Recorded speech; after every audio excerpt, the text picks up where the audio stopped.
This one is based off a short story in Edgar Allan Poe's anthology of the same name, The Fall of the House of Usher, which I think is just too much of a title. Just The Fall of House Usher. I don't know why. Why is there's 3 extra words in there? Wow.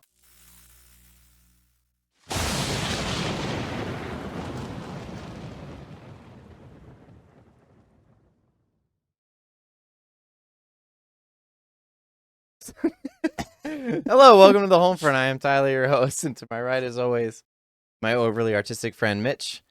I was out of frame. Still not driving me crazy. Okay, there we go. All right. Okay, so we have been going through October, which we watch all the spooky stuff during. Heck yeah! And we decided to go with Mike Flanagan this month. Right. Among other things, we're trying to stay relevant also, so you'll see stuff that has recently been coming out, Smash Machine, Tron, etc. All the stuff that's currently relevant. But right now, these are the videos we actually want to do for October. But this one, following on the heels of Bly Manor from last time, is The House of Usher. Yep. And then we'll cap it off with Haunting of Hill House on October 31st, Halloween itself. So you can look forward to that. Yeah, baby. But yeah, this was the third entry. We're doing them all out of order. There's no rhyme or reason. Well, it's our rhyme or reason, and specifically because we wanted to do Haunting of Hill House because it is one of the best shows on Netflix. Fight me. Agreed. But outside of that, it is still our favorite. After seeing all 3, Haunting of Hill House is still hands down the best one. Yeah. If you're gonna pick one of these 3 shows to watch, make it that one. Yeah. I will say also it's it has the most source material from trying to keep up with all his inspirations. I've taken it upon myself to do as much work as possible with these episodes, and so I've been reading whatever it is that inspired him to do these things, which have all been classical pieces, some of which are a lot easier to access than others.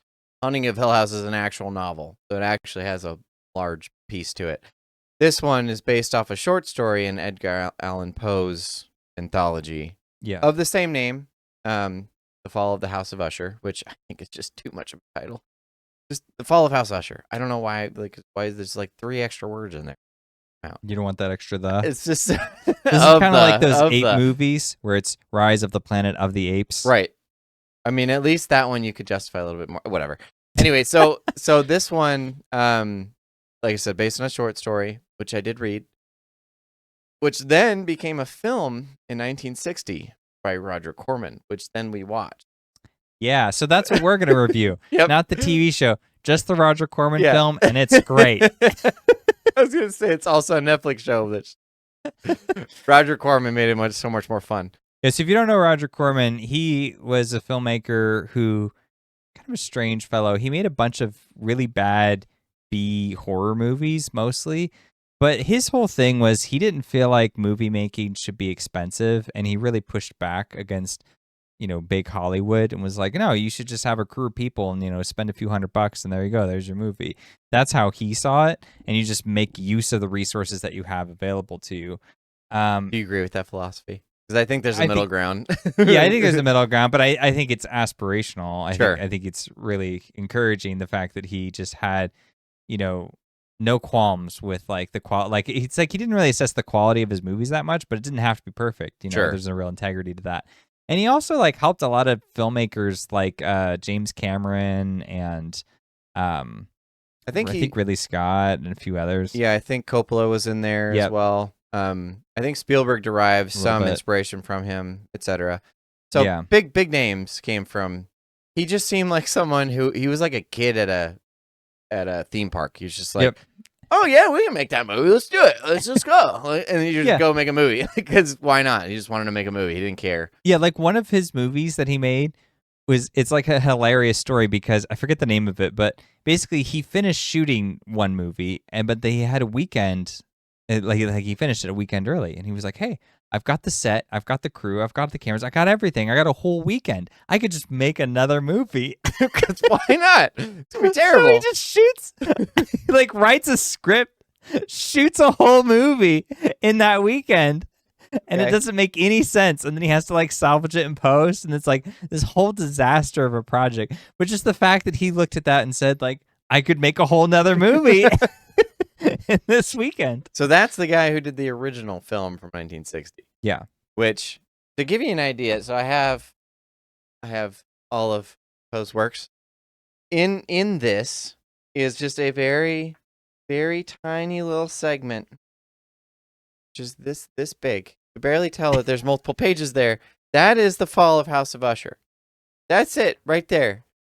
Tiny little segment. It's like an hour of an audiobook. Seems like you could make a movie and a TV show and many a other whole things. TV show. So let's get into just a synopsis of what the original story is. Okay. And I think we start with the Corman film because I think that follows it a little closer, doesn't it? Yes, it does. Okay. So the short story is an unnamed protagonist that goes to visit his friend Roderick Usher, who is fallen ill, or he believes so, who lives with his sister Madeline, his twin sister, which is the one thing that Roger Corman made a little weird. But so they live in this house that seems to be dilapidated and falling and crumbling around them. And Madeline seems to be suffering from these bouts of illness. And eventually she goes into this, it's not, I wouldn't say catatonic, but she actually looks dead. So they bury her because Roderick Usher thinks that she's dead, or he convinces the protagonist that she is. They bury her, and then it ends up being that she's buried alive. She comes out and she's mad.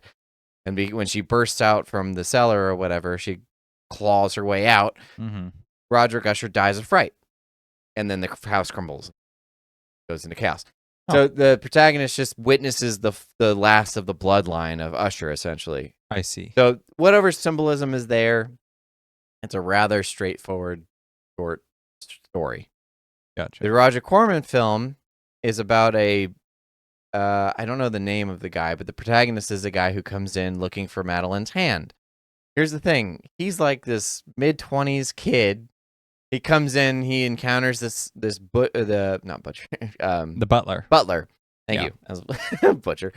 He encounters the butler who tells him to take his shoes off, and then he comes in and he encounters this older version of Roderick Usher, who's in his like 60s maybe. And I forget the actor's name, Vincent Price, I think, right? I think, yeah. And then he's like, yeah, I'm here for Madeline. And Madeline is Vincent Price's sister, but she is a 20-year-old. She's like 40 years younger. So not twins. So yeah. At all. Like, definitely not twins. They should have just made it his daughter or something. It was weird.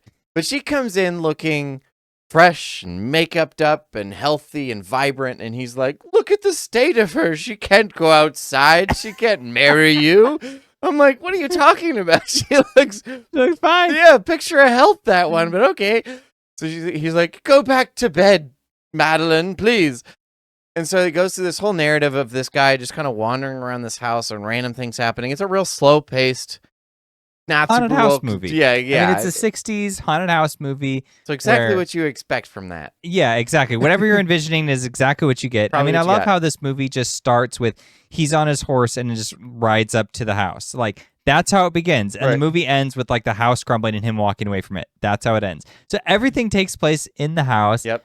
You know, it's all misty and it's gothic looking when he rides up. It's great. Yeah. Right. So there's a real like charm to the fact that, okay, well, I got this story and I'm just going to adapt it real quick. It's very much like a Universal horror picture. It is. Where they just kind of take like the loose threads of some classic story and then just run off the rails because they want to make a cool, exciting movie. Right. And so it's like that childlike fascination with it that comes into play. It seemed like he was a lot more interested in staying as close to the source material as he could while also not making it so uninspired, because like it'd be tough to draw out that short of a story into a full-length film without something that connects with the audience. So having a love connection of a guy trying to save the love of his life from this clearly demented old guy, like it's it's a little bit more of a connection than just an unnamed protagonist visiting his old friend and then burying his sister alive. So yeah, kind of, because then it feels like where's the emotional linkage? Exactly. So the drives now it's just disturbing stronger. And dark. But yeah, to be fair, it is Edgar Allan Poe, and what is often attributed to him is that he's an American Gothic horror writer. Yes. And so that is kind of within those veins of like, this is something kind of dark and taboo, but this is what it was about. It wasn't trying to connect with you emotionally. So yeah. That being said, did you have anything else to say about the Corman film, by the way? Well, the one thing I will say is that I like how so Vincent Price's character is also a painter, and he has a portrait of all the different family members, and the portraits are really cool looking. Just these kind of almost like abstract visual pieces. They're really nice. But they, he at some point explains his family lineage and how every member of the family is just like the most deplorable evil person ever, and everyone's trying to outdo each other. That's not their motive, but it's like, yeah, there's some Usher curse that makes them all evil people, and that is just relevant in terms of the larger Usher narrative, especially with what the TV show gets into. But yeah, and it almost seems like he's interested in ending the line in order to end the curse, which goes with the home also. Because the home has this crack in it that's pretty pervasive throughout the film. And the crack is essentially emblematic of the Usher line crumbling and falling down to pieces. Mm-hmm. And so this guy coming after Madeline's hand is emblematic of potentially increasing the length of the curse. And so in his mind, it's like, well, I don't want that to happen, so might as well just die with us, which is totally self-interested. Like Madeline's interests don't get included in that at all, but doesn't matter to him because he believes it's cursed. Yeah. And so there's really interesting visuals. Like there's a series with the ghosts of all the previous Ushers or whatever. Yeah, coming that's after. really cool. Madeline's like entombed in this coffin, and she's trying to like rake her way out, and then so it ends similarly. Like nightmare sequences and stuff.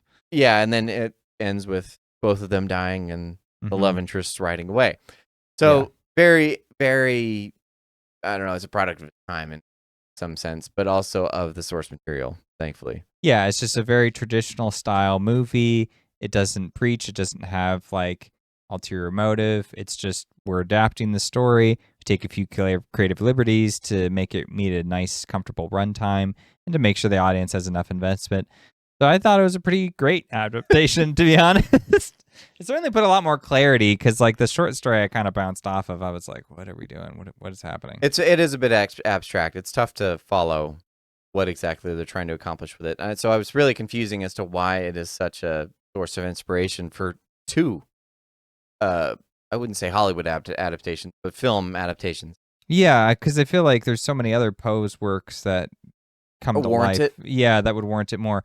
But then again, it's not like Poe's stories are ignored because in the defense of the show, what they do is they structure it out so that the Usher story is just the larger piece. Just a framework, yeah. Yes, but each individual episode is a different Poe story playing out. Yep. And so as a way to kind of, like, that's probably my favorite thing about it is just that the fact that it says, okay, let's just use this to create that structure, that frame, as you said. And then each individual episode is like getting its own unique Poe story absent of the rest. Right. So you could kind of almost, not quite, but almost watch each individual episode and appreciate it for what it is. I feel like this is actually a nice, unique mix because, the episodic format where each episode carries on indifferent to the last is nice in a nostalgic sort of way. But I find modern TV doesn't do it very well. I don't really like how it's like these individual episodes. It just, I don't know, the interest isn't there. It'll work if I go back and rewatch like Star Trek or something. Sure. Because it's like in its time and then it takes you back there. And then you're going in knowing you have to forgive elements because of like what it is and what their limitations are. Whereas with this, I thought it was a clever choice to say, let's have one narrative that's stringing you along so you're still connected with that. And then we just deep dive, and then we pop out at the end. I mean, Hill House is a similar structure where you follow. It's like the first like 4 episodes or 5 is like a specific one of the siblings, and you're just following how they perceived events and where they're at now in life and so on. Sure. Yeah, and then it pulls the story together. But then there's this one, which so this I guess we'll just jump into the show and let's go. Else about the Corman. Okay, so I know we're about 12 minutes or 14 minutes in now, but.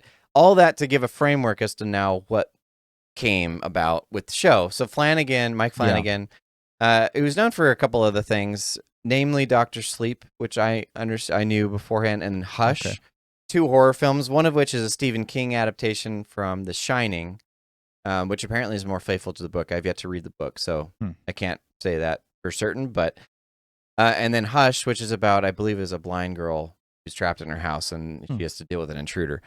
And that is also what's her name? Kate Siegel, I think is her name. And that is Mike Flanagan's wife. So the girl that shows up in all of his works is the one that's married to him. Oh, okay. Gotcha. So, actually, can you throw me on to Usher, please? I don't realize, I didn't know how that happened, but so he's done a series. That was weird. It was weird. He's done a series of the adaptations with source material that is classical. So we've already gone through Bly Manor, House of Usher here from Edgar Allan Poe, and then Haunting of Hill House, which is Shirley Jackson's from novel. 1959, I believe, is when it was published.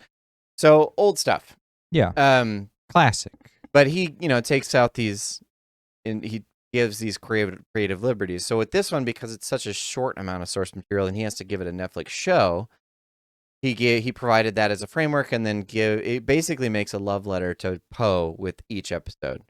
Mm-hmm. And so not only does it have the title of one of his works, but it also has the theme of that work that it is calling back to. So for instance, I'll go through the list of episodes real quick. It's Midnight Dreary, Mask of the Red Death, Murder in the Rue Morgue, The Black Cat, The Telltale Heart, Gold Bug, and The Pit and the Pendulum, and The Raven. These are all pieces by Edgar Allan Poe that have episodes of the same name within this thing in order to deal with each member of the Usher family, who do not exist in the House of Usher originally. It is just Madeline and Roderick. But for the sake of this show, he said, well, let's expand it out. Family line, so that way. Do a couple things. So, okay. All that to say, I know. Did you like it? Yeah, let's just jump there first. I know there's a lot of setup for this, but did you like it? Oh, let's go there. Oh, you want me to start with it? Might as well. Let's... No. Okay. What would you rate it? Answer. Where would you throw it? Well, I'm torn. I would like to say 1 star out of 5. Ouch. But it's like I've seen so much worse that I feel like I should say 2 stars. But then it's like, it's like the fact that Amelia Perez exists now. Does that mean everything? Like there is no other 1 stars? It's like, like there has to be. I love how you'd have to wait for anything new to come out and be like, all right, does this change the bar at all? Wow, that is okay. There's a new 1 star on scene. I don't think that belongs on the rating system, Amelia Perez. But I think I would just remove it as 0 stars to that one. So I mean, I guess like on a personal level, I would say 1, but I feel like there's some merits here, like the way it's shot, and there's like a few storylines and a few actors that I liked. So I can give it like 2 or something. That sounds really harsh, and it is. I really didn't connect with this one. It's strange because I've already started watching Hill House a little bit. But one of the things that's really different about the two is that unlike Bly Manor is set in the past in like the 80s or something. And so all the tech goes with them. Yeah. And in Hill House and Usher, they're both set in the present day. So they have like iPhones and this kind of stuff. And that's not when the stories take place originally as they were written. So they've been modernized. And I find that detracts from the spookiness quite a bit. In the case of Hill House, it doesn't really bother me because it seems like, well, for one, they have to like go back to the past of like their memories of being in the house when they were kids, when things were old and they didn't have new tech. So there's like a trade-off there. But with this, it's like there is a past storyline, but it's kind of like it doesn't come back to like haunt them. It's really just an explanation for why these events are happening. So because of that, it doesn't seem like it's going back to this dread that you still have following you around. It's more just like, how come these bad things are happening? And so it's like people in the modern day, and I don't want to get into too much right now until we get into spoiler section, but the main thing was that like it was so much like real life. And then all of the characters were absolutely detestable. There was basically no one likable throughout the whole runtime. Well, they tried to make one of them likable, but even that, she didn't have any time to really balance it out. That was the granddaughter. Oh, yeah. I was like, who? Exactly. Yeah, because she has so little time, so little screen time. It's just, Yeah, and then the characters who are likable in spite of themselves, they're in it there, but they're just not enough. Sure. So I just found it to be kind of a mean-spirited, rough ride where it was just like dreary, depressing, dark for not really a lot of payoff. Now that said, there's still some things that I did like. So we'll get into that. But tell me your initial impressions. How do you land with this one? I'd say it's probably between a 2 and a 3, like giving it more time to mull over. There is, like I said, there's the things I liked about it, which I've already gone over, which is the love letter to Poe and how that's structured out. I liked all that. I do like that too. I thought that was smart. A It great was. way to do more Poe without having to do just one story, you know? Yeah, it's a very brilliant way of dealing with that. Yeah. So I liked that. I rather enjoy Flanagan's take on things for the most part. I think with this one, there were some things about it that were really good, and then there were some things that were potentially really good. Okay. And they kind of left it at just the potential. So for instance, I really liked Mark Hamill's character. I thought he was great. Yeah. He's awesome. I liked at least Roderick Corman. I liked him, but he didn't have a whole lot of screen time either. But in his moments when he's doing these conversation pieces, those were really good. Those were strong. Wait, did you say Roderick Corman? Roderick. Oh, I'm sorry, Roderick Usher. Dang it.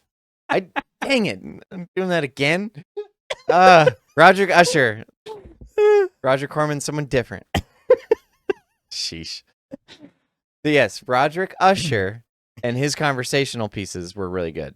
So when he's having his back and forths are really Let me lay that out real quick. I hate to do another precursor to this thing, but it's like that layered. You just have to go step after step after step. It's not that difficult to like sit down and watch, but there are like 3 different narratives you follow. One is the one that it starts with Roderick Usher, and he's at the end of his line. All his children have died. This is episode 1. I'm not spoiling anything.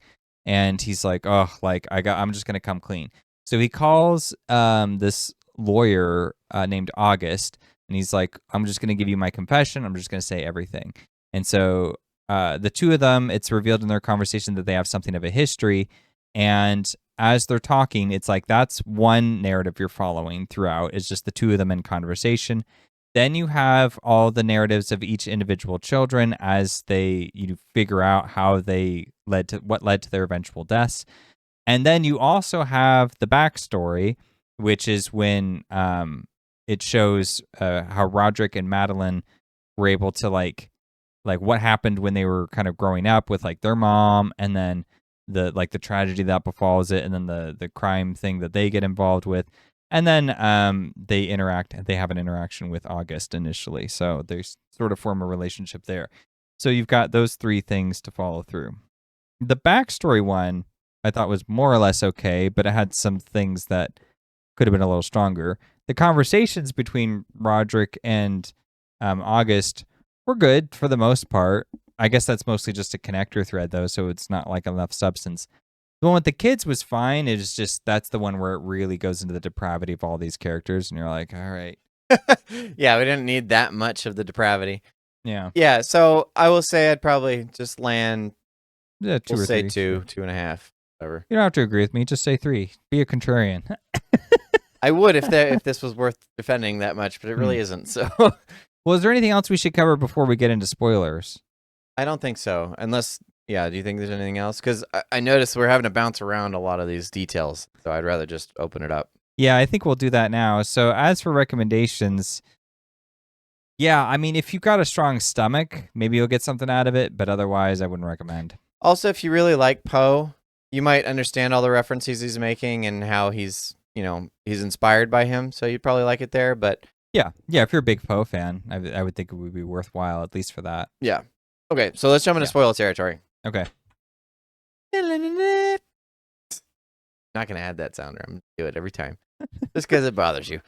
Okay, so let's jump into this. So Roderick Usher, he has sat August down. Roger? I got it this time. You're not going to fool me, jerk. He sits down with August, who I guess used to be a reporter and then switched into lawyer. So he comes to him and says he has confession. The interesting thing is they start off with a court case. So there's a funeral and there's a court case where the family doesn't show up, but August wants to hold them accountable, and the judge says that they need to wait. So it's kind of showcasing that. Well, the court case is showing up. Hold on a second, because the Usher family is like in charge of this huge like big pharma corporation. Yeah, and so Roderick Usher has made billions through this. Him and Madeline. and his family has just benefited from it, and they're a bunch of spoiled children as a result. But yeah, then now they're being picked off, but August was trying to bring them to justice for some of the crimes that the family has done, and then they start dying, and then it's sort of counterintuitive to that process. And then, okay, so August is pleading with the judge to be like, hey, hold them in contempt because they haven't shown up. And he's like, well, let's just wait. So it's kind of showing you that essentially the judge and the system is corrupted because of the money that this big pharma company has been making.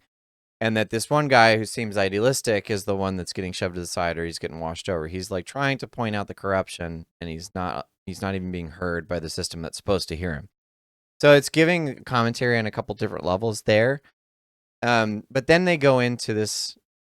It's a bit of a time jump, but Roderick sits down with August and says, I have a confession. I'm going to show you how all my kids died and how it's my fault. And August pushes back on that. And he goes, well, they were all, I've read all the cases. I know all the cases, and I know that they're not your fault. He goes, we're going to get into that, and you'll see why. So it's interesting because August, of all people, you'd think would be willing to accept Roderick and his confession that it is his fault because he wants to blame him for so many other things. But he has this, I guess it would be a moral compass that would say, well, I'll only blame you for what you're actually responsible for. So you're shown that August is the character you're supposed to sympathize with overall. But Roderick seems like such a broken, cursed, tormented man that you're like willing to hear all this just to get all that burden off of his chest. So that's kind of how they start it. Because you know that all of his kids have died. He's like at the end of his rope. He's in this dilapidated old house giving his confession to August in the dark. And as he's going, he sees like the ghosts of his kids appearing to him that August cannot see. So you're seeing like they're shown visually what this curse looks like for the Usher family, which is what sets up for then showing you how this curse plays out. So you get into the episodes, the first of which is Midnight Jury, and then you have the Mask of the Red Death. So Mask of the Red Death is actually where it jumps into what happens to all the kids. And that is, it's shown that he has multiple different women that have borne him multiple different kids. And they all die subsequently in each episode. So they're a bunch of really depraved lunatics throughout the entire show. They're people that have gotten away with murder for so long that they're just depraved. Like they have no sense of morality at all. They just know that if there's a goal, you just achieve that goal no matter what it takes. And for some of those, there's some, I would hesitate to call it productivity, but there's some mode of like drivenness, I guess. Sure. Some mode of drive. Like they will actually achieve something. Then some of them are just depraved. They're like, I'm just in here for the drugs and the alcohol and the orgies, and I don't really care about anything else. Yeah. Which is the first episode. So like he was saying, or second episode, sorry. So like Mitch was saying, if you have the stomach for it, like it does get into a lot of that stuff in graphic detail. Well, yeah, let's break one down. Sure. And we'll do a couple, and then we'll kind of do larger thoughts. So we're not going to handpick every episode, but we will spoil a few. So the first one follows Perry, who's like the youngest member of the family, and he has a chip on his shoulder because he's like, well, nobody like appreciates me because I'm like a bastard kid, and you know, like my aspirations aren't. Not only is he an Usher child that nobody likes, but he's also an Usher bastard. So then the Usher family themselves don't like him. So he's just a full-on outcast that just has the benefits of the Usher name. So he has a bunch of money and no love. Yeah, exactly. And no love. Coincidentally, his whole arc is just like, well, I'm gonna the way I'm gonna prove myself to my family is I'm gonna get the most baddest orgy that I can come up with. So that's his giant contribution to the Usher family and society. Large. Yeah, society large. So he creates this like exclusive like event that he wants to host, and it's gonna be at this like old like factory, refinery, distillery, something like that the Usher family used to use for something or other, and it's been closed down for a while, and they need to like get rid of it and like tear it down or whatever, but they just haven't done that yet. It just hasn't come around. So anyways, he's like, well, now I've got this, so I'm gonna go and do that. So you know, he's putting together his people or whatever, and then one of the people he invites to that is his brother's wife. Like this is the character we're following. Yeah, so anyways, but they're so depraved. But this does seem to have some use because at some point, he goes there, he sets it up, and then there's this like creepy, mysterious lady that shows up and has this conversation with him, and then she vanishes and she takes a few people with her, and then lo and behold, he set it up to where he's like, all right, well, at midnight, like nobody can do anything like too serious until midnight, and then we'll turn the sprinklers on. They've got these water barrels on top of the building, so we'll just fire those on, and then it'll be like, oh, like so sexy, and then we'll like do stuff. The problem with this is he doesn't realize that it's not water in the tanks, and like a total dummy, he didn't bother to check. And that's a good thing because it shows like how just stupid this character is. But when it fires up, it's acid. And so it just melts everybody in that room, which is a pretty horrific thing to have happen. I mean, regardless of how you felt about sure. the fire. Yeah, how depraved everybody is. That's a rough way to go. Yeah. So like when that happened, it was kind of like a sins of the father moment. And when that thread crops up, then it seems to work pretty well. And I didn't really have too much of a problem with that episode. I was glad that, if anything, that they put it up front first so that I knew, okay, like that's how far we're going to go with this. Sure. So I think that one worked pretty effectively. Well, yeah, to expound on that point. So they go into the confession portion of it with Roderick, and he says, yeah, we were supposed to dispose of this waste. We just threw it in these barrels and put it on the top of the building.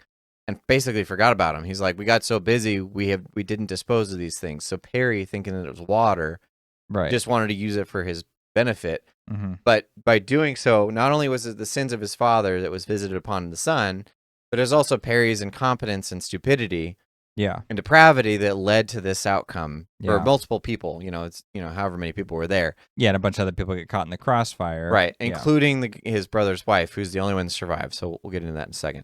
Yeah. But that was interesting because it was a series of events that had been created by the corruption of the father in order to lead to this outcome. Right. It was Perry's depraved nature that had been fostered and I don't know, it was just kind of encouraged by neglect, I guess you could say. Well, yeah, because I mean, like he birthed the child out of wedlock, I'm assuming, or whoever it was. Sure. However that happened. One of his many romps, yeah. Yeah, exactly. And then like, isn't really there to father him, and then like is irresponsible with the disposing of this waste. Yep. And then you know what I mean. So and it's allows like, Perry to just live this lifestyle, right? Because he doesn't want to acknowledge him fully or whatever it is. But at the same time, he's like, well, he is my kid, so therefore I have to show up some kind of appearance. So his appearance lends to the enablement of bad behavior, right? But it doesn't mean that he's an actual father, and so therefore Perry's allowed to go down these series of decisions that leads to this outcome, which is horrific for everybody involved. Mm-hmm. But then he weasels his way out of that as well. So, or Usher is not held responsible, legally at least. Also, just as a side note, the water that sits in the pipes for sprinklers is stagnant for so long that the minute that they turn on, it smells really bad. So even if it had worked appropriately, I think it would have ruined everybody's mood right away. It's like, this is not like a fun event anymore. It just smells disgusting in here. But that's beside the point. I think I would have thought of that at least. It was like, if I'm using the sprinkler systems, I don't need that to happen. But whatever. Stagnant water is not a great smell. Anyway, that's beside the point. So the point of that being that it was the curse of the Usher family that seemed to have natural explanation and a lack of something external imposing its will. It was just kind of a series of events that they set up that led to consequences. Yeah. Which was interesting. So could I take us to the explanation of the mysterious woman as the answer?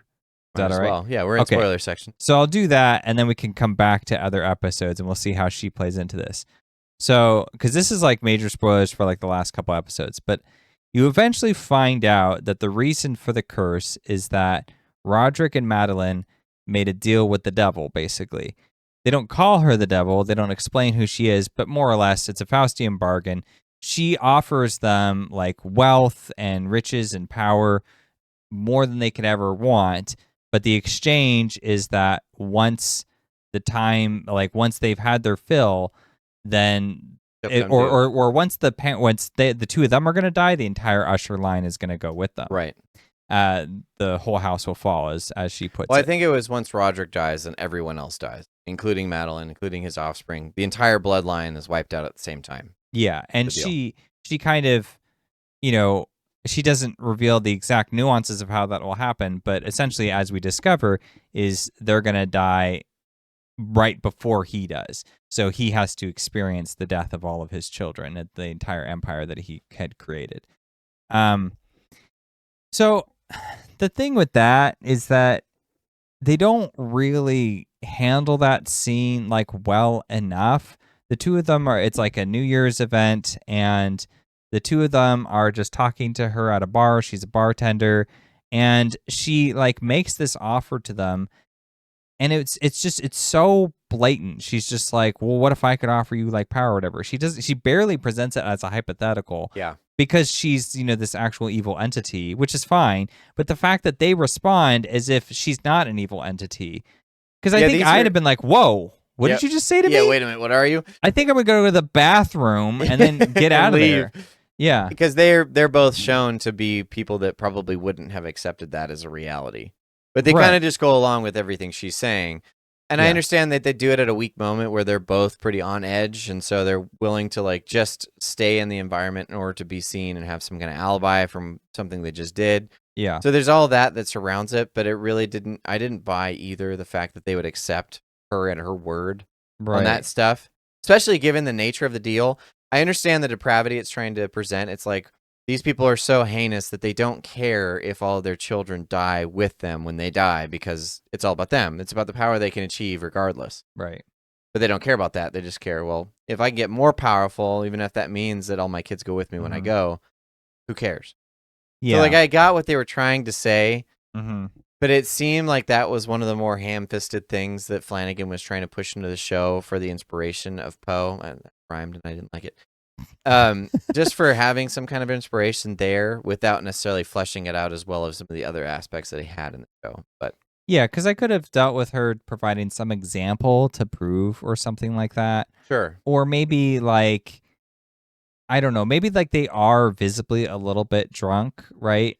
And she did allude to the fact that she knew that they had done something heinous that night. So she does trying to give a little bit more of maybe I'm more than what I seem or something. But yeah, it was still a little bit weak. Yeah, kind of weak. But anyways, it's they make the deal. Okay, fine, whatever. The story can move on. And so she's the one who confronts all of the kids right before they die. Now, her interaction with Perry I actually like, because she goes in as just a guest member and then is kind of he's intrigued because he doesn't know who she is and he knows everybody else. And she has this red cape, and so she's super sexy and whatever. So I got that part of it. She was playing into what he wanted to see as a way of bringing him down. But in a lot of the other interactions, I just did not get why she was talking or doing anything. In the one with the pit and the pendulum, it's well, actually, I'd have to back up a little bit to explain that one. I'm going to do this one now. I just got to get it off my chest. It sucks. Well, yeah, so just to set it up, like we said, Perry's brother's wife comes to the event. Yes. She's the one that survives. So when she survives, she's brought back home to her husband, who found out that she was at this event and what that event was. Yes. And he therefore holds it against her that she's this cheating, awful individual, even though he's just as corrupt and terrible.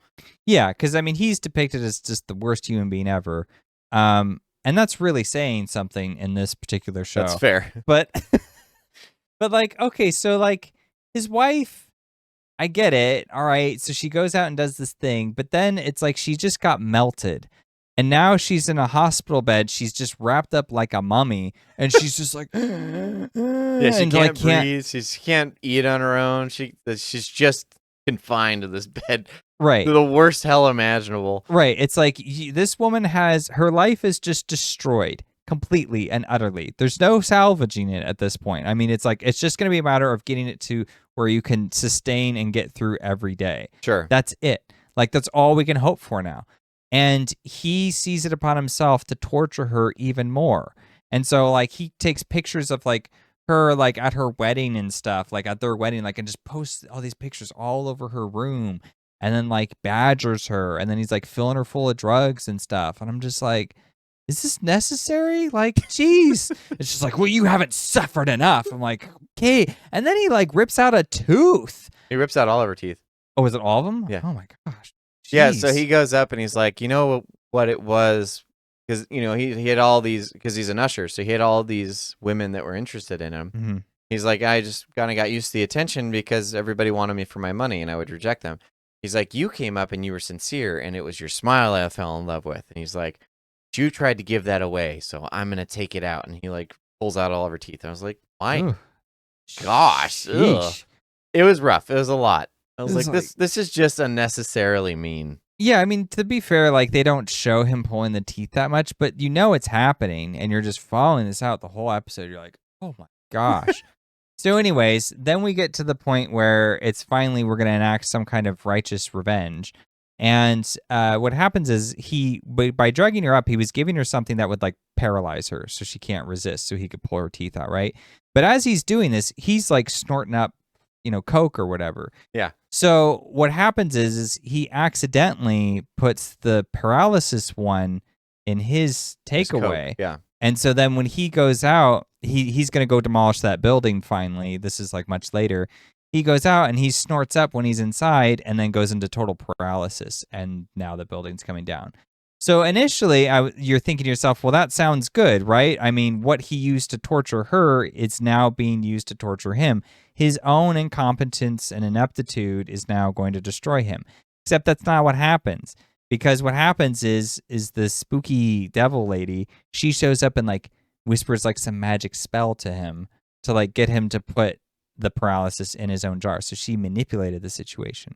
And that I did not like. Because in the first one, she didn't manipulate anything. This was all Perry's fault. Yeah, everything. She was essentially just, voyeur. She was just watching the thing go down. Yeah, she just showed up there and was just like knowing what's going to happen and then said, oh, I'm just going to go and gloat for a little bit. Yeah. Because you don't know and I do. And then walked away. And I was like, well, that makes her kind of a cool character. And then in this, she was like, no, I manipulated this very situation to happen this way. Well, not only that, but then she calls in over the radio as him in order for the demolition crew to start while he's in the building. Right. Instead of just that happening naturally, demolition crew, she has to intervene in a physical way in order for the demolition team to start, for him to get killed. Right. So it just took away all of the agency, like all of the craftiness and the well-written series of events that led to Perry's death were removed for this character altogether. Right. When it had the potential of being just as effective. Right. Yeah. So that was my problem with it. Is it just felt like, if a lot of these other characters are reaching their demise because of their own horribleness, which we can all see how horrible they are, especially with this one. I was like, dude, like, think that's a bit far. And then, that happens. And then, they have a daughter in this scenario who's just like the nicest person. I'm like, well, how is she nice? How does this happen? Yeah. Like, how often do you get like a super Apple nice fell kid way far out from of the tree. spoiled a-hole parents? You know what I mean? Sure. Yeah. Yeah, basically. Also, the actor who plays him, he was in Bly Manor and Hill House, actually. Mm-hmm. No. Not doing a good job. So you didn't like him in Bly Manor because he had a super, like... terrible accent. Yeah, he plays the father, the young father in Haunting of Hill House. But he's also, fun fact, he's Elliot in E.T. Yes. Which I find hilarious because I'm like, I can't not see it now. I can't get this out of my head. Yeah, he's one of the weaker actors for sure. Yeah, he just has like this samurai bun and he's just like bowling in his house and stuff. I'm like, all right. Yeah, he's like the villain they make eat an apple just to make him look terrible. Yeah. It's just like, all right, we get it. He's bad. He's bowling while his wife's suffering upstairs. Okay. Right. Okay, so to get off that point a little bit, let's jump over to Telltale Heart because I thought that one was a better one in my opinion. It is, yeah. Go for it. So there's one of the daughters is trying to develop essentially a pacemaker, to contribute to the medical world herself, and so it's her and then her girlfriend. I don't think they're married, and the girlfriend is the surgeon, so she's the one that can actually implement that device. So the interesting thing about this is that this one does lead into the device. It leads into the Poe love letter, and then it leads into an actual series of events that leads to her consequence and it deals also with madness, which is like a Poe thing as well. So she is so bent on making this thing successful that she's fudging the numbers. So wherever she fails, she covers it up. And so one of the other sisters is catching on, and she's the one that goes to investigate to see what is happening with that. So she actually leads to 2 deaths, but we'll get into that one in a second. So because of all this, she eventually is like, we need to go to human trials. She's been doing it with chimps for, however long it's been she's been doing these tests. It's not ready, but she needs to be ready, otherwise she's going to shut down. She's like, well, okay, so then I'm just going to say we're ready for human trials. So in this one, the devil lady comes and presents herself as the subject on which they're going to perform. She's like, I need a heart, whatever. So she presents herself as this thing, which I was like, okay, this is just kind of inserting yourself in the scenario without necessarily taking away the agency of the characters. So I thought it was another good one. Yeah. The surgeon is the one who has the moral qualm. She's like, this isn't ready for human trials. I'm not going to do the operation because I'm the surgeon. And so the girl in this kind of state of madness, because she's so bent on this thing, she then kills her girlfriend. And she does so by picking up a little statue thing and throwing it. And she blocks out of her memory what happens. She kicks into gear and you get to see what happens later, but she does not understand the reality of what happened after she threw that thing. And it was almost like her mind kind of blocking out the horrible memory in order to defend itself or whatever. Yeah. But then she starts hearing this ticking noise. And it's not quite a heart, but it's this like... And she it's can't... also kind of sloshy. It was weird. Yeah, and it's she like can't... this weird noise. She can't figure out where it's coming from, but she's hearing it, and it's driving her crazy. And I was like, hey, this is obviously very reminiscent of the story The Telltale Heart by Edgar Allan Poe. Like, this is what I would expect to see when someone's inspired by this source material. Right, because in the story, he hears this sound that no one else can hear, but it becomes so pervasive in his mind that he starts to believe that the characters around him can hear it. Right, and eventually just admits to his own crime. Right, yeah, exactly. So there's at one point where her father, Roderick, comes in, and he can hear it too. But because he's actually in the vicinity of the real thing that she can hear all the time. He goes in and discovers this horrible thing that she had killed her girlfriend, but then tried to revive her by putting in the pacemaker in order for the heart to keep pumping. Really disturbing scenes. You see her with her heart opened up and anyway. Yeah. So, but that leads to her madness into where she just kills herself. So she's just so burdened by this horrific thing she's done. But I was like, okay, this feels a little bit more natural to what the story's trying to do here. Yeah, too. It did. So I liked that aspect. So those two are probably the strongest parts, aside from the conversation, the dialogue that Roderick himself has with August. But the rest of it does seem fairly mean-spirited, fairly depraved for the sake of depravity. Well, yeah, and that's the other thing, too, about this, is that everybody was gay. Yeah. Yeah, so we're going to make a minor point. It's interesting that they are every one of his kids are all shown to be either bisexual or homosexual. And I was to have some weird sexual fetish thing. Right, or to have some kind of weird fetish. One of which likes to watch her husband screw other girls or something. So all very unhealthy behaviors in general. It's just because no one really cares who they're sleeping with. It's just it's just like everybody's welcome here. Yeah, there's one. She has these 2 assistants, and she makes them do sexual things. Right. For her. So she's using her actual point of power above them in the professional sense in order to manipulate them into bed. And then they eventually say, hey, we have feelings for each other. We're going to leave you. I like that. One was funny. That was kind of funny. Yeah. It was interesting the way, because it came across as the showmaker trying to put in this modern message, which would not have been accepted at Poe's time, by the way. They tried to put in this modern message and then somewhere along the line realized, wait, I have made all the depraved characters homosexual. So I might have inadvertently linked this behavior or this lifestyle with bad decisions, with bad people. Right. He's like, shoot, what do I do? So he ham-fists in the end that had no bearing, and there was no lead up. It was just kind of thrown in as a throwaway line. Yeah. That August, the reporter, the idealistic one who just was directed by his moral compass, that he's just trying to get justice, is gay. And he has to be now. Right. He has to in order to give this contrast that it's not just bad people that are homosexuals. It's also this one good person that's been shown in the show because he's the only good person that's been in the show. Right. Aside from Roderick's original wife who just disappears after the divorce. Yes. But it's hilarious because it's like, shoot, I've painted myself in this corner because of this thing that I'm trying to insert, which did feel a lot like just kind of a quota thing, which I'm imagining is either Netflix or him just putting his politics in. And look, it doesn't matter what you think about this whole topic. The thing was that it was portrayed in a way that made it look very negative, and then he tried to adjust for it in the worst of ways. Right, exactly. Couldn't have put it better myself. Because it's so, it just comes out of nowhere. Right. Like, August is and just like, by the way, I'm gay. It's basically like that. And you're like, I'm sorry, what? He's in the midst of this confession from Roderick, all this horrible stuff, these ghosts, these mutilated corpses of ghosts are like revealing themselves.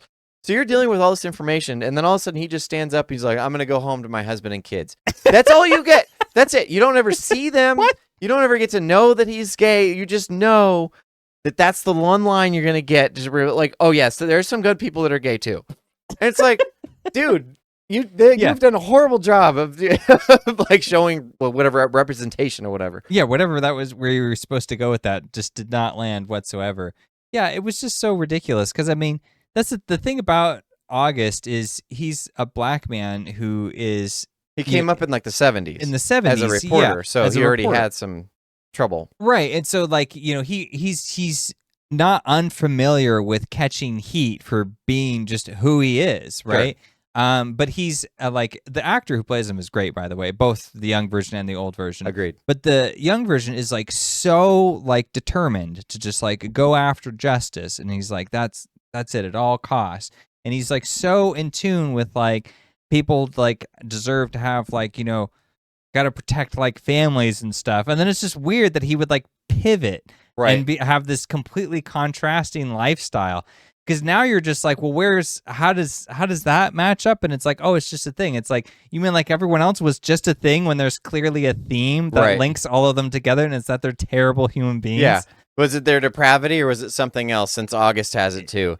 Yeah. And so it just didn't feel natural to the story because, and like, I know that the way that it seems, and we're not trying to like start political arguments on this, even though please leave your comment. I'm interested to hear what you say. But they did it again in Bly Manor. And that was actually natural to the storyline, regardless of whether or not you agree with this particular subject.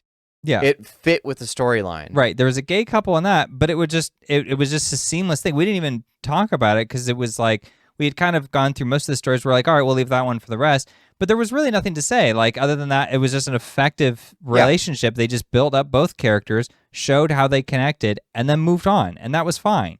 So like he'd already established a reputation for this being fine. Even Hill House has one of the characters, Theo. Oh yes, yeah. She's gay in that too. So it's like, all right, fine. Like, nobody has a problem with it. You clearly don't have a problem with it. But it's like the fact that he stopped and was like, does it seem like I have a problem with it? And then we're like, exactly. Why do you have to say this? It's like he has to cover his own skin. Right. When he already has shows that demonstrate that he's fine with it. So it's like, it was an odd why are thing. we talking about this? Like, why can't you just have August be like what he was assumed to be through the whole show? Because he waits till the end. He doesn't depict him. It's not like he goes home and like sees his he doesn't even husband have any kind of relationship with him. He's just the idealistic moral compass guy. That's it. That's it. That's all he needs to be. He doesn't need anything else, but he has to say something. And then it was like, what? Yep. It was just too blatant. That was all. So therefore we had a problem with the fact that it was like, this wasn't presented well, man. This is just you trying to cover up your failing. Yeah, because then it seems like the story is now secondary to like whatever messaging you are concerned people will interpret. Yep. Which is always like just not necessary. Yeah, it's so artistically inauthentic. Yeah, and I mean the thing about it is like, you know, we had, like you said, the one child she has her husband is like, she just likes to watch her husband be with these other women or whatever. She's like a monster. She's one of the worst people too. She's like a horrible human being. Yes, like, she is. She's creepy and disgusting. And so like I'm like, all right, but she was straight as far as I could tell. So like, there you go. There's your balance. Like, if that's the thing that you need, you know what I mean? Yeah. I mean, if you want to use that one was just the fact that she was so depraved. It was just self-destructive behavior and that she had fetishized it, and that was just the way of her coping with her bad nature, essentially. Yeah. And that one was also interesting. I actually liked the visualization of that, despite how horrible that was. She dies by mirrors. She like smashes mirrors until she essentially impales herself on one. But it was interesting that she was destroying the reflections of herself. Yeah. Because it was almost like she was inserting a reflection of herself into these women that she was watching her husband with or something. You know, because it's this weird, like, sexualization of something incredibly depraved. It's like, why would you want that in your relationship? This is intentionally destructive. Right. But you're doing it, and you're doing it in a way that's like, you're making it pleasurable. So you're trying to manipulate it into something it's not. Right. But then, you know, when you have to face yourself in the mirror, she's trying to smash that. She doesn't like the reality that it's showing, and that's what kills her.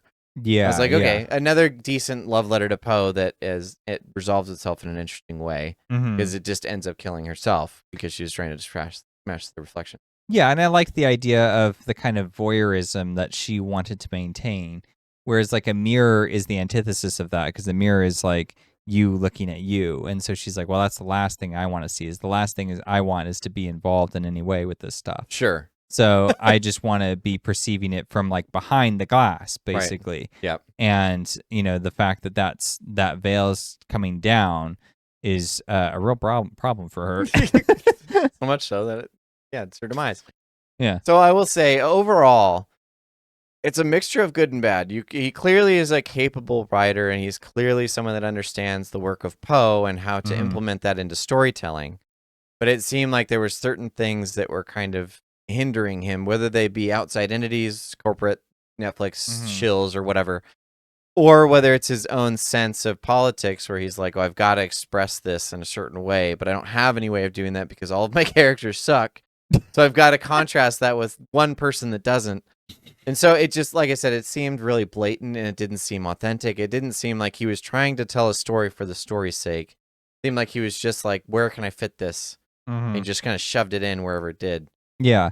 You know, there's going back to that scene I mentioned earlier with the devil lady, how she gets that one guy killed in the building. The thing that is, after she does that, then she like gloats to him, and when she gloats to him, it just doesn't work. I was like, these are just a bunch of generic villain throwaway lines. It was more interesting when she was talking to Perry, where she's playing into what Perry wants. Yeah. And I thought she could play into him at least in the same way that he was doing to his wife. So instead of being kind of happy about it, she could be like, this is what resent looks like, doesn't it? When you're so helpless and you just do something cruel to someone. But she should just be cruel and mean and evil to him, and because that's essentially what he was getting. The only problem with that is that he doesn't love her, he doesn't know her, so there was nothing to like actually break in that. But she could maybe point that out, be like, oh, this is a mercy by comparison to what you did. But that was also like a problem, because it's like she's supposed to be this devil character, and she's taking a moral high ground. Yeah. And it was like, why would you care? She's the one that set up this deal to allow this all to happen. And she also presents all these people with alternate realities. Apparently she's this omniscient being or something. But she goes up to each one of them and is like, this is what you would have been had this deal not been made with your father. It's like, why do you get a moral high ground? Like, why do you get to dance in this guy's pain? You're the one that allowed this to be real. Right. You're the one that set this up. You don't get to now be like, well, you're horrible. It's like, you told this guy he could have been a dentist had you not been the one to intervene in the first place. Right. So he could have been this good man, but you chose not to let that happen. Right. So now it's remove your agency once again. It's just my fault because I'm an evil devil person. And it's like... Right. In which case it would have been better in your scenario, because then it's just like, yeah, she is an evil devil person that doesn't really care. She doesn't have empathy or sympathy or compassion or anything. She just thinks, oh, well, this guy, humanity in general is just doomed. I'm just here to watch it burn. Yeah, I would have said, like, have her be like, oh, I'm just going to enjoy the violence because I don't always get to do that on my line of work. But with you, since there's no one here or whatever reason there is, it's just like, for you, I'm just going to have a field day. Sure. And then it's like, ooh, that would be kind of spooky. And then it would kind of, like you said, it would just reveal the evil that she actually is. Yeah. But instead, it tries to take this moral stance where it's like, why? If it weren't for you, this wouldn't be the case in the first place. And see, the exchange that does work with her is the one with Mark Hamill's character. So Mark Hamill he's their lawyer, basically, for the Usher family. Arthur Pym. Yeah, Arthur Pym. But he is known as this like total monster. Like he's like a rogue, He's like ruthless. ex-mercenary, Yeah. assassin type character where it's like he has a backstory so deep and so dark no one will ever know the truth about it. And Mark Hamill plays it great because he's just this grovelly, like serious, but also like someone who seems like he's level-headed and you can just have a conversation with, and yet it's like he doesn't waste any time with the things that he knows. He's like, well, I can defeat that, so I'm not even going to engage with it. Like, that has no water, Sure. so it doesn't matter. So anyways, they commission him to take this woman out because they find like pictures of her and stuff, and they're like, okay, we don't know what she is or who she is, but we know she's after us. So he goes, and she walks into a building, and he just like knocks her out, puts like a drug in her neck, and she collapses, and he just like wraps her up, and it's like, it's spooky how he's just like, yep, I'm getting rid of this body. So, yeah. There's just no expression on his face. He just wipes her out, wraps her up, and it's like something out of a disposes. Scorsese movie. Yeah, exactly. But then like she just manifests outside of it, and he's like, what just happened? She's like, oh, I just wanted to see how you work. That's so interesting. Mm-hmm. And then they have a conversation, and he's like, okay, like, what do you want? Because obviously you're some supernatural entity. I'm out of my league here. And she tries to offer him a deal, and she's like, well, why don't you take this? And then he's like, well, what do I have to give up? And she's like, well, you have to find something precious in your life. And he's like, I don't have anything like that, so I think I'll pass. And it's this interesting, like, kind of resolution to their exchange where he's like, yeah, the consequences are going to come, but that's going to happen no matter what I do. Sure. So. Yeah, so what are you going to give me that's going to be any better than what I've already got now? Right. So, yeah. That was a really interesting exchange. I would actually just watch a show with them two. Yeah. Honestly, that would be awesome. It was fascinating to see their two characters, like, operating the way that they should have been the whole show. Sure. You know? Right. And, like, for the most part, Hamill is doing what he should be doing, but, like, the script is helping him out. With her, she was doing great, but I felt like the script didn't know where it wanted to place her all of the time. Right. It was like, it didn't answer the question for themselves what kind of entity she actually was. Yeah, she was kind of an agent of chaos, kind of an agent of evil, but also this agent of empathy also, because when she kills the granddaughter, the other singular good person in the show, it's like August, her, and then the wife, Roderick's original wife. She's like, well, you have to die. It's the entire bloodline, but I'm going to let you go peacefully. You're just essentially going to pass out and die. Yeah. And that's it. She doesn't have to die in this horrible, awful way. I was like, so am I supposed to believe that you're now this sympathetic do-gooder or something? Because, like, again, had you not been involved, none of this would have been the way it is anyway. Right. So I can't let that go. So yeah. I understand how you're supposed to be someone I'm okay with now. But it's interesting that if they remove that character, the show would have done fine. Yeah, it probably would have been fine. Because the thing about it is, in the backstory with Roderick and Madeline, they're kind of like stone cold broke. And Roderick, he gets married, he has a couple kids, and he is trying to move up in this corporation. But the problem is they just take whatever he suggests to them, like, for their benefit, and then they give him, like, the scraps. The scraps, basically. They give him like a slight promotion or whatever, but it's not really a meaningful change. And as soon as the narrative's going to shift, they'll just throw him away. And so they concoct this plan to get on top. And the plan is to essentially take out their boss from the equation and have Roderick step in. And so they kill him off, and they just straight up commit murder. And when that happens, they also they have previously agreed to work with August to get the company taken down for some of the crimes that it was doing. And then Roderick twists that and is like, no, that's not true at all. And as a result, August is defeated because he's now hurt by this person who he trusted to help him do something good in the world for all these families who are being hurt by these medicines that is clearly dangerous. And Roderick just did it for power. So I'm like, all right, and through Madeline's influence. So Roderick and Madeline are evil people. Like, they do this. They already set up the narrative in order to work similarly without some external force. Right. And I think if they had just made the bartender just exactly what she was, just a bartender who maybe said a few things that got their conscience in line for a moment, and then they pivot away from it, and then you don't need to do what they would have been. It's just they could have had like an encounter with her later, like when she's older or something, still working at that bar. Sure. And that would have been fine because it's like her character is just like a constant. And they could like allude to the fact that she's supernatural. Sure. They could allude to those things, but instead they're like, well, she is an evil force doing these things. Yeah. And, the thing with like Bly Manor was like there was an evil ghost character going around, but a lot of the other characters made very important choices that then like carries consequences for the others. So the fact that like in this one, it's just like someone does a choice, but that choice is not like anything with any other character. It's just like, well, I made a deal with the devil. It's like, yeah, we knew that when you killed somebody. Right. And like, the interesting thing is before they make the deal with the devil, they kill that CEO. But the other thing that happens within that contrast is that so originally Roderick goes up with this drug and he presents it to the CEO of this pharmaceutical company. He says, this is, X, Y, or Z. Mm-hmm. And the guy's like, that's a really good idea. And he's like, we'll talk about it later. Then he just steals the idea and says, all right, Roderick, you can have $500 or whatever. And I'm going to take all the benefits of we're putting this out on the market. So then Roderick was like, what do I do with this? I can either stand up now and fight for my idea and probably lose, or I can slowly make my way up the ranks and take over. Mm-hmm. With the help of Madeline, he does so. And I know you just went through this. But the interesting thing is that August helps him start building a case behind the scenes. So he meets up at his house. He makes friends with his wife. He's friends with his kid. Yeah. And they're like building this thing out and scripting it out and being like, he's forging signatures. He's doing X, Y, and Z. These are all the moral failings of this company. We can bring them down. Right. But the thing that Roderick recognizes is that if I bring this company down, I lose my opportunity as well.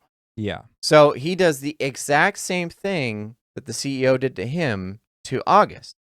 He uses August, and in the midst of everything where he's the star witness, he throws August under the bus with the thing that he was trying to build up to take this company down in order to advance his position. And then eventually lead to the killing of the CEO. So again, they've already, before the devil character is involved at all, right, has set up the framework in order for this to function properly. Yeah. But instead, he shoves this in, and for whatever reason that is, my guess is that he has a cast of people that he has to put in the show. And he's like, well, I don't have anywhere else to put this girl. So I'll just, since I need a Raven character from Poe's stories, I'll just have her as a supernatural entity since that kind of fits his framework anyway.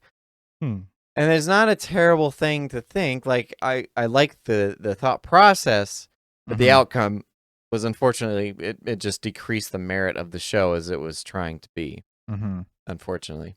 Well, yeah, because if this devil character cannot interact at all, you can still keep her in the show. But if she doesn't interact, then she's just saying words. Right. And the rest is what the other characters are responsible for. Yeah. And then she can illuminate that. And then it would just be like, like one evil person then like has children, and then like the evil passes to them, which then passes to these other people, which is just like, it just spreads. Yeah. It's like a virus, which would be a good symbolism because they're a pharmaceutical company. There you go. Yeah. All right. Well, do you have any other closing thoughts on House of Usher? Not really. I mean, they had this like ham-fisted thing at the end too, where I don't even want to get into it, but it's like Madeline goes on this like whole rant about like how we could all solve the world's problems if like we just stopped what was it, like making movies and shows or something for a year. Yeah, that they're trying to convince you in a show. Yeah, it's like, okay, I don't know what you're trying to say, but also that's not how that would work. But true. Okay.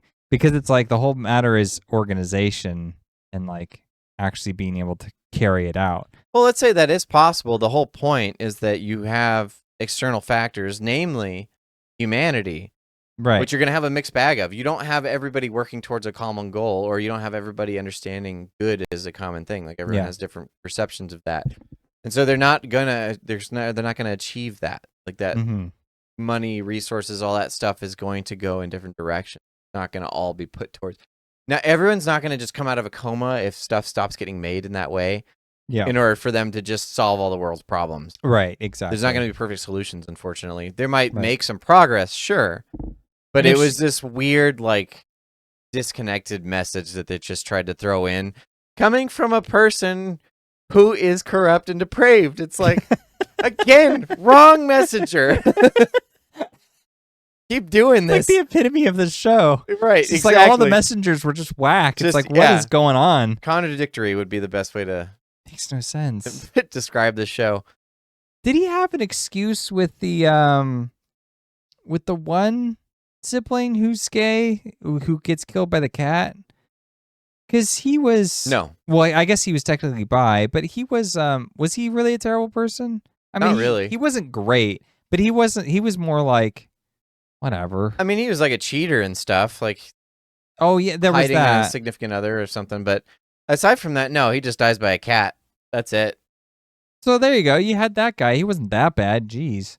True. But instead, it's like, no, August is gay too, in case you forgot. The thing is, like, we would all see a cheater as like that's pretty depraved behavior. But in the contrast of all these other people, yeah, that was like, nothing. He was great. I could be that guy's friend, probably. Yeah, it's like he seemed like a decent human being by comparison. Yeah, because to be fair, they don't even like harp on the fact that he's a cheater. No, it's like in a single scene. It's this brief scene to introduce him, and then it never shows up again. And so you're like, okay, I guess that was just like a thing of his lifestyle, and I didn't really like think of it more beyond that. But they could have made that like this thing that he's hiding constantly, right? Right. And then, his secret's trying to come out or something, and that's the cat. Who knows? His boyfriend gets a cat, and then the cat dies or disappears, so he goes to get another cat, and then the cat's like driving him crazy until he ends up killing himself. Yeah.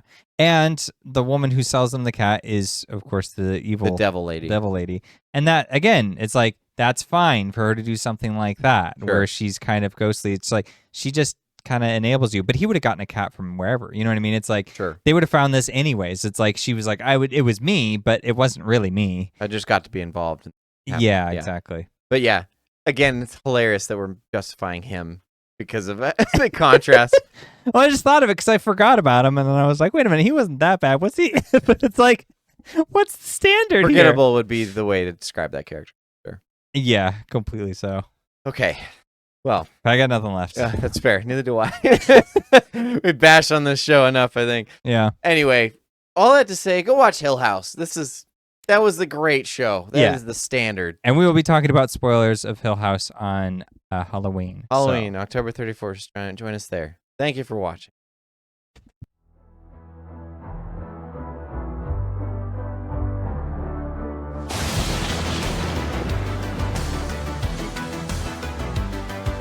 So you made it to the end of the video. If you liked it, please consider subscribing and leave us a comment. We'd love to hear what you thought.